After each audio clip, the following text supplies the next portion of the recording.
Esta declaración viene a compensar o a equilibrar esta marca de León porque no es una piedra muerta.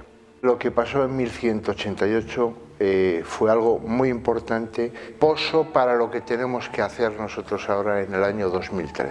Es un reconocimiento justo que nos preocupaba que la historia de León esté tan desdibujada en la historia de España que ni siquiera se conozca.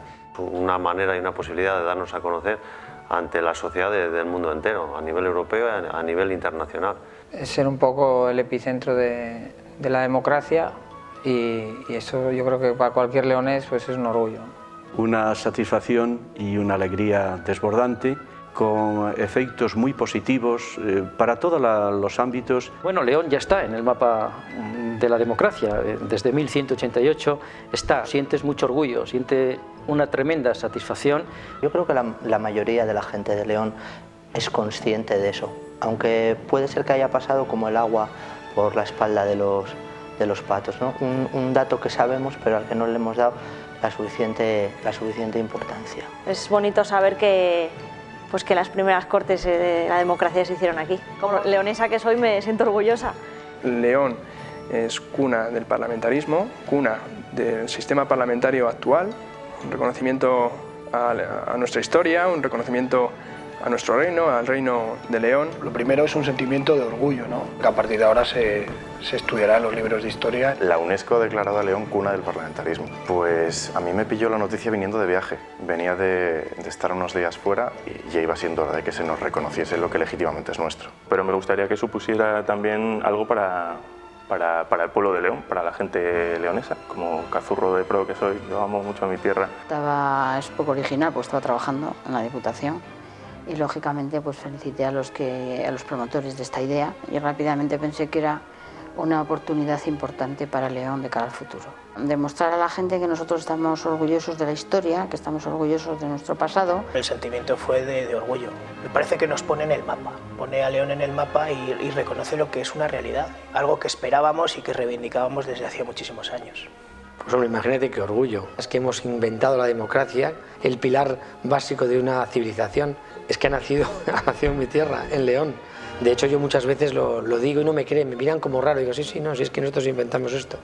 Para mí fue una gran alegría porque no en vano me ocupé desde la Fundación León Real de desarrollar el estudio histórico y el estudio jurídico. Hombre, por supuesto, pues me siento orgulloso como leonés y cazurro que soy.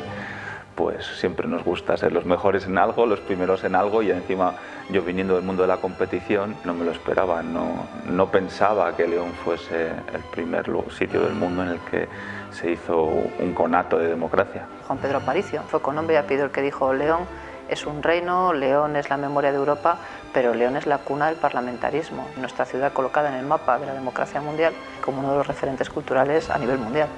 Porque la clave está en vender esto muy bien fuera y en que venga mucha gente a León. Lo primero que debemos sentir los leoneses ante eso es orgullo. Es una oportunidad para la ciudad de León, pero también es una oportunidad para el territorio cultural del Reino de León.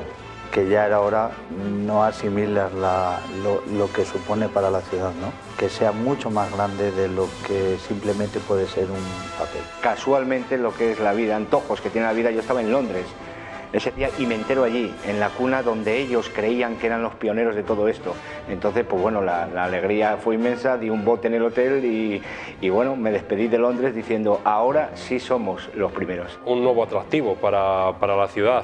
Es algo que aquí en León, por lo menos los estudiosos, lo sabemos desde antiguo, pero que también está bien que lo vayan reconociendo fuera. Que se pueda incorporar esta situación y este reconocimiento a todas las cuestiones culturales que ya tiene y disfruta la provincia de León. Pues sentí un orgullo como leonés. Hay que tener en cuenta que es un título extraordinario, es una proyección de la ciudad de León de cara a allende de nuestras fronteras, no solamente a nivel nacional, sino a nivel mundial. El que reconozcan una realidad histórica que ha ocurrido y que se reconozca con un organismo como es la UNESCO, evidentemente es una auténtica satisfacción. Como leonés es un orgullo, porque ello significa que León ha contribuido, cosa que ya sabíamos los leoneses, a la historia, sobre todo de España y de la humanidad, con algo que es diferenciador de las culturas occidentales hoy día. Pues una deuda que se pagaba, puesto que una serie de gente llevamos bastante tiempo reclamándolo. Esto se puede considerar como algo más importante hasta que el propio descubrimiento de América, el descubrimiento de las libertades, ¿no?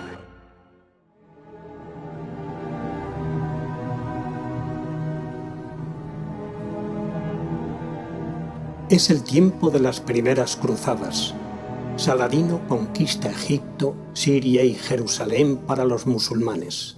La alquimia comienza a propagarse con fuerza, aunque con discreción, por toda Europa. Al suroeste de Europa, en el Reino de León, donde termina el mundo conocido, el rey Fernando II asiste al nacimiento de su hijo Alfonso, sin imaginar que sería el último de una saga, el último de un reino.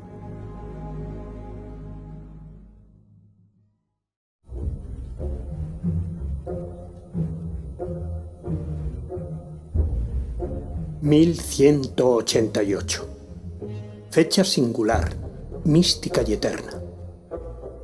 Así, la urbe de León, plena de símbolos, perennidad y devoción.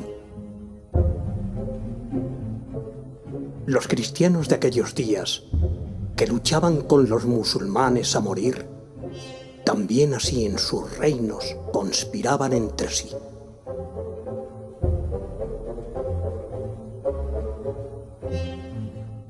Los judíos de la ciudad, primeros estudiosos de la cábala, reunidos en las juderías, seguro que sabían si propicio el año sería para instaurar una idea nueva, inédita, que perdurara hasta el fin de los tiempos y se propagara desde su reino al mundo entero.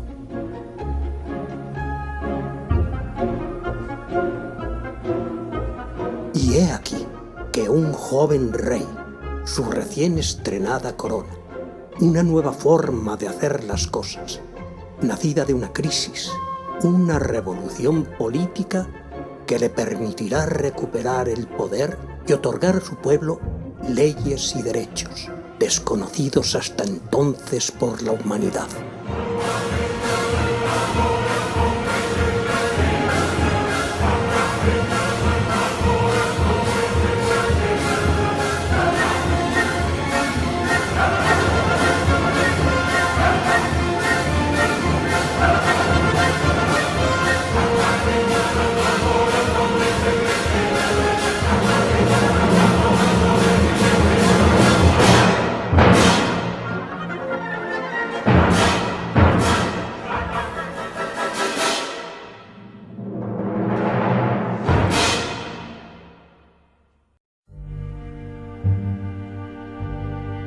Un panorama de división y desconfianza asola el reino debido a la crisis económica. Los gastos de la corona para hacer frente a la amenaza musulmana y el gasto en luchas con los reinos de Castilla y Portugal han provocado esta situación.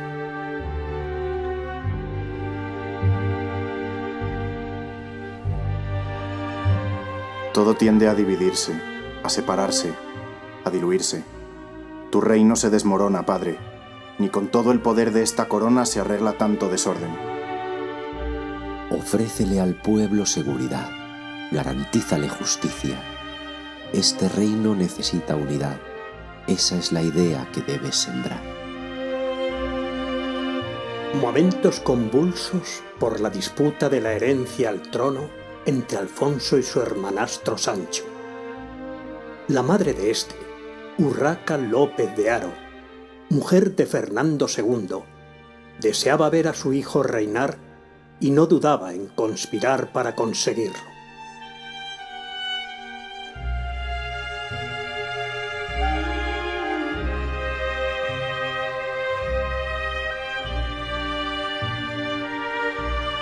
En pleno invierno, Alfonso IX viaja hacia Portugal, pero un correo le intercepta con noticias de que su enfermo padre acaba de fallecer.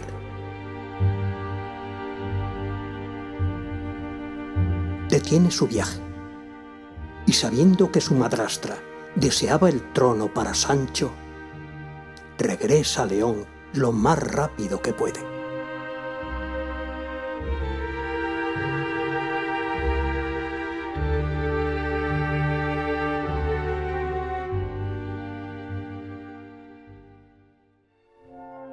En nuestra propia historia y en nuestro legado cultural, sociopolítico, que hemos heredado y que desde luego tenemos que transmitir. Gloriosas esas raíces, esa historia leonesa. En una ciudad pequeñita como León, es donde el pueblo inicia y empieza a demandar a las autoridades aquellas cosas que creen necesarias que tiene que hacer. Como demócrata me parece que fue un salto importante. La historia dice que fue una crisis, había una crisis de gobierno seria, lo que hizo fue introducir un tercer factor y buscan un apoyo permanente, algo que no cambia, el pueblo que está siempre ahí. Que estaba pasando por un momento muy complicado de reivindicación de la burguesía y luego por otro lado la Reconquista, que de manera indudable estaba suponiendo un agujero enorme en las arcas del erario público del reino. Porque su padre Fernando II, como sabes, había sido muy liberal con las donaciones, entonces tenía problemas financieros, problemas económicos. Que al fin y al cabo tenía mucho que ver con el reparto de la riqueza y la necesidad del rey para financiar el reino. El rey necesita el dinero de esas ciudades para sus gastos de guerra y para evitar los, digamos, altercados que tiene con su propia nobleza. En momentos de crisis, si algo tienen bueno, que pocas cosas tienen buenos, es que nos hace ser más hábiles, más rápidos, más innovadores, más creativos, le damos más vueltas a la cabeza, nos despejamos más y siempre las civilizaciones y las culturas suelen dar un buen estirón y un buen crecimiento después de haber estado achuchadas. Fue realmente un momento histórico de un gran avance social y político. Pero también lo tuvo en la cultura, la creación, por ejemplo, de la Universidad de Salamanca. Una progresión en la conciencia humana, digamos en el subconsciente colectivo, que nos lleva hacia un ser humano más evolucionado. Porque somos un foco de libertad en una tierra feudal, ¿no? Nuestra sociedad pues progresaría en una mayor fraternidad, en una mejor convivencia, en un gran espíritu de justicia, que es lo que en el fondo seguimos anhelando y deseando todos para nuestro mundo y nuestra sociedad. Son muy progresistas para la época de la que estamos hablando. Las cortes de aquella sé que la formaban los nobles, el clero, como era lógico, y representantes de las ciudades y de las villas. Yo nací en Salamanca y Salamanca es una de las ciudades que están convocadas por el rey Alfonso IX a las Cortes de León y mandó a su representante. En 1188, un chico de apenas 18 años aprendió desde el principio.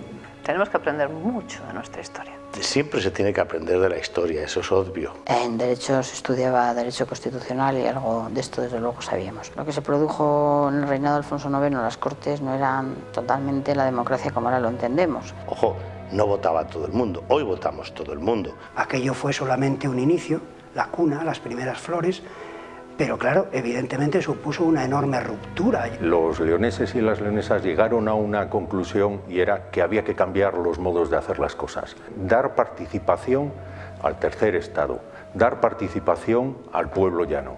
Hay que recordar que a cambio de respetar los derechos también le juraron fidelidad.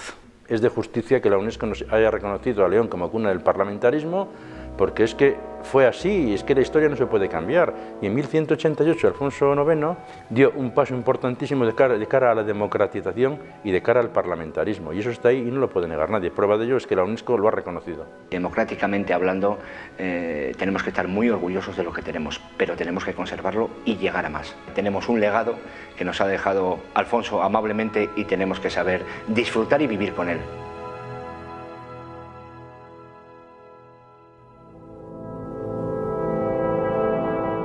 Fernando II fallece en Benavente en enero de 1188, a los 53 años de edad.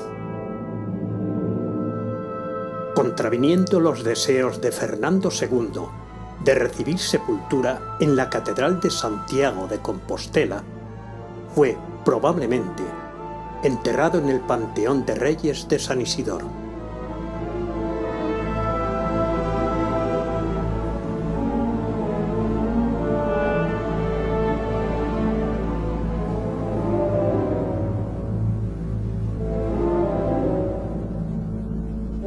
La decisión la toma su viuda Urraca.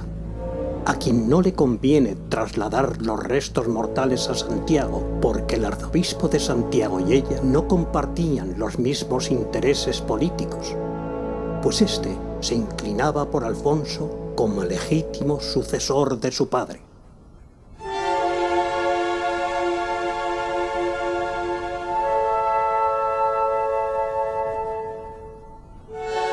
A pesar de los esfuerzos de Urraca por sumar apoyos para Sancho, el 23 de enero de 1188, con 16 años, Alfonso IX es proclamado rey de León.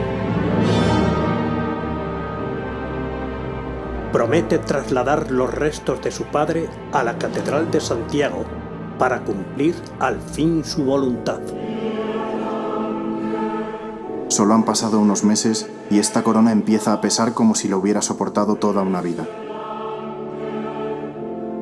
No hay dinero para avanzar en la reconquista, tampoco para las guerras con nuestros vecinos. Sin un ejército bien armado y alimentado, les envió a una muerte segura. Decide recurrir a la curia regia, la cual se formaba por nobles y clérigos, que aconsejaban al rey siempre que lo solicitaba. Para solventar los problemas económicos, la curia le propone subir los impuestos. Y así lo hizo. Subió los aranceles pensando que así conseguiría lo suficiente para seguir con los planes de reconquista y hacer frente a los ataques de sus vecinos.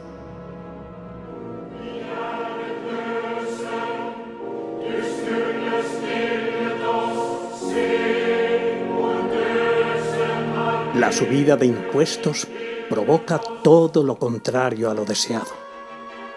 Un alza en los precios y más tensión entre la nobleza, el rey y su pueblo. El descontento de la gente es palpable. El pueblo, consciente de que está soportando toda la presión de los problemas del reino y de gobierno, se dirigen al monarca para exigirle reducción y más control de los gastos de la corona, además de protección y garantías mínimas como ciudadanos del Reino de León. El apoyo de la clase ciudadana es vital para Alfonso IX, ya que de esta dependerán las victorias, tanto por la recaudación de impuestos como por la gran cantidad de soldados que aportaban. Alfonso acepta, y a pesar de la reducción de poder que supondrá para clero, nobleza y él mismo, convoca cortes y les ofrece participar en ellas a través de los representantes que daban voz a los ciudadanos de las urbes y villas del reino.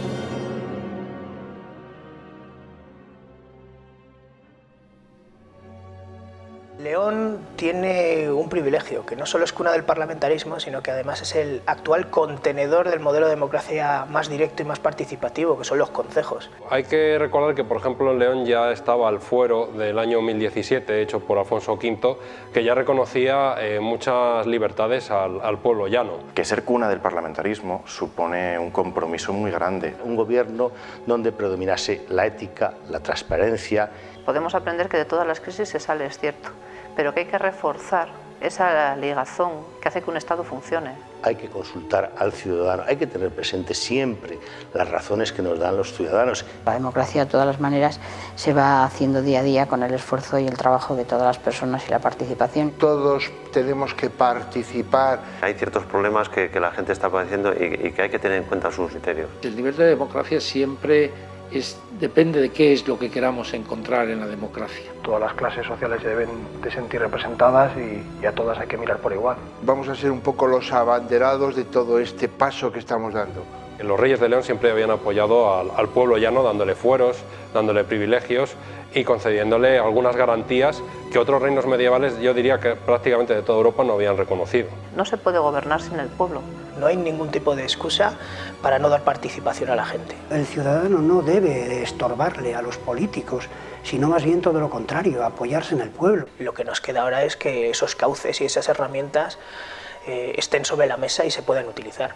Donde se oiga la voz de los que no tienen mucha voz, Tendremos que empezar a utilizar medios modernos que las técnicas nos facilitan, votos electrónicos. Una idea de participación y de democracia y de innovación como son esas Cortes. Yo creo que en esa dirección se está también avanzando. Al pueblo se le puede consultar directamente en más ocasiones de las que se hace. En derechos y en libertades siempre se puede avanzar, siempre se puede profundizar. La generación nuestra lo que tiene que hacer es comprometerse con las ideas que le parecen importantes. Participando más activamente. Se vota cada 4 años, se elige unos representantes y eso sí que tendríamos que mejorarlo. Probablemente el salto que nos toca dar ahora es la democracia participativa.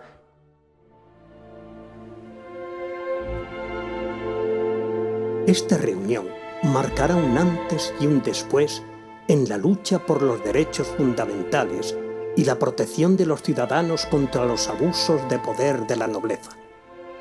Una medida para conseguir unidad. Una medida tan original para la época que se convertirá en el germen del parlamentarismo en Europa, por donde se propagará durante siglos hasta convertirse en la fórmula de gobierno predominante.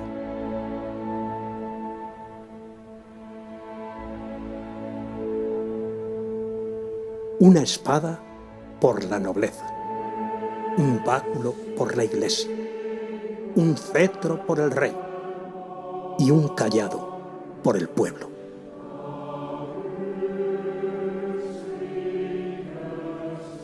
Todos juntos, representados y respetados.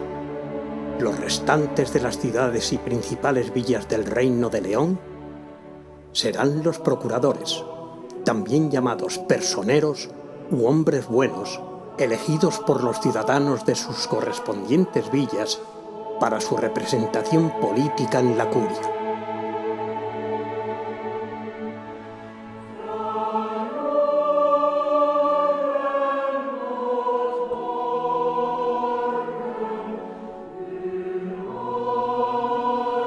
Se promulgaron nuevas leyes destinadas a proteger a los ciudadanos y sus bienes contra los abusos y arbitrariedades del poder de los nobles, el clero y del propio rey, gracias a un sistema judicial más justo, garantista y ecuánime.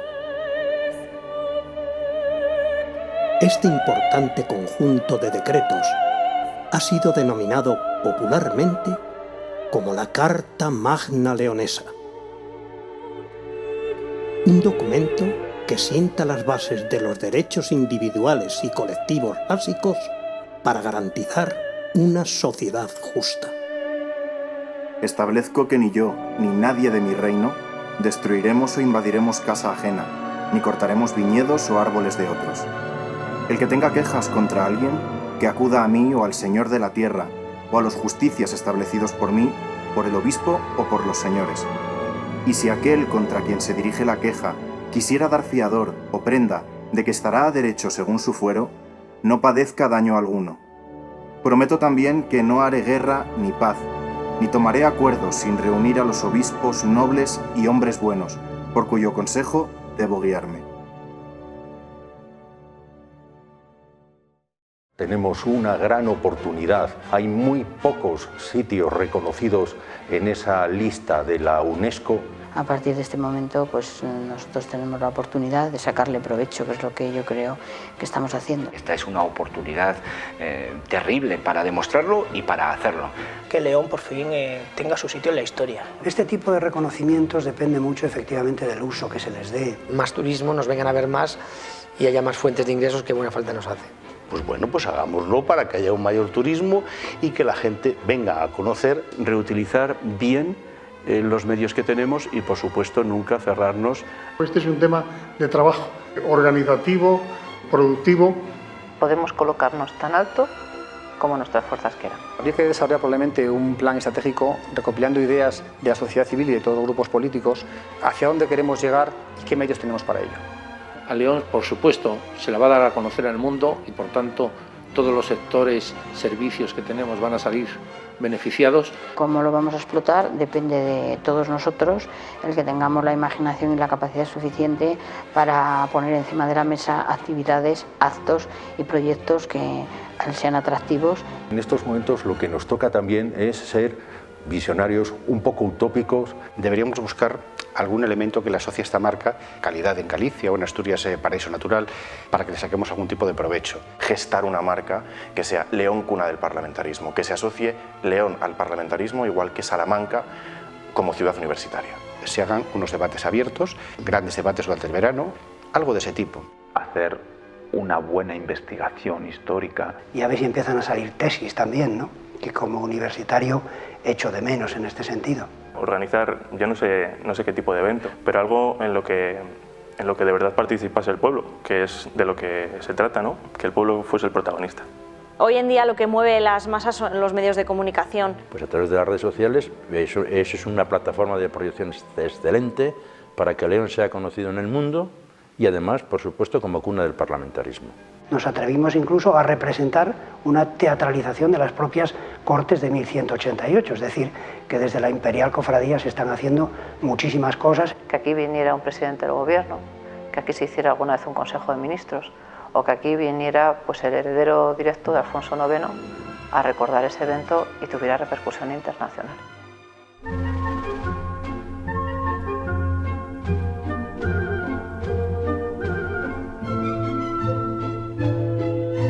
Los restos del rey Fernando II fueron finalmente trasladados a la Catedral de Santiago de Compostela por orden de su hijo, que deseaba cumplir la última voluntad de su padre. Fue sepultado junto a los restos del apóstol Santiago con honores reales.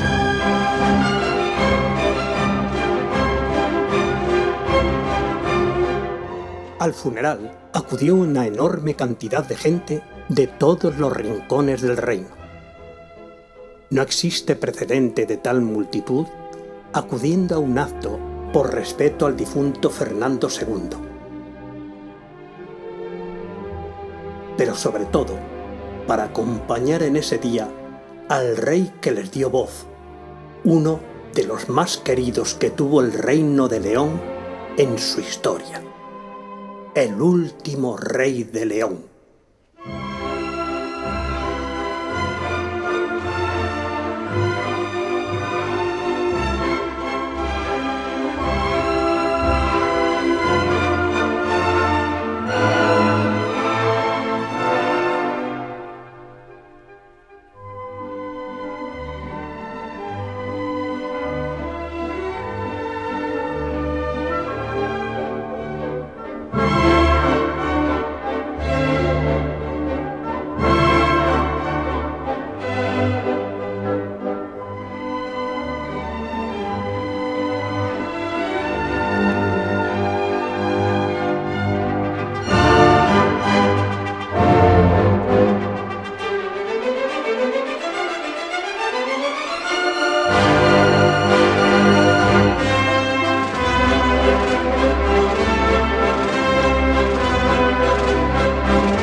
Evidentemente tenemos muchas cosas donde podemos destacar. Ese carácter, ¿no?, bastante reservado, que cuando abres la puerta realmente la abres para siempre. Esa ciudad que tiene la mejor catedral gótica. El claustro de San Isidoro, donde supuestamente tuvieron lugar las cortes, ¿verdad? Una catedral, un San Isidoro, una Semana Santa. La fiesta de las cabezadas. Podemos presumir los leoneses. Recursos naturales que tenemos muchos. Gente que lo sabe vender mejor teniendo menos, ¿no? Tenemos curiosidades geográficas, tenemos curiosidades gastronómicas, nos han dado la mejor carne del mundo, tenemos una de las minas de oro más espectaculares que se explotaron en la época de los romanos, tenemos la primera democracia del planeta. Tenemos que llevar a cabo una buena explotación turística de todo este proyecto. Porque es exclusivo. Una buena forma de que León se conozca. Rescatar lo bueno que teníamos. Para que todo el mundo conozca que la cuna del parlamentarismo, que el origen de las libertades de los ciudadanos, de las personas, tuvo lugar aquí. Cuanta más apertura se le dé a esta declaración, tanto más importante va a ser para la ciudad.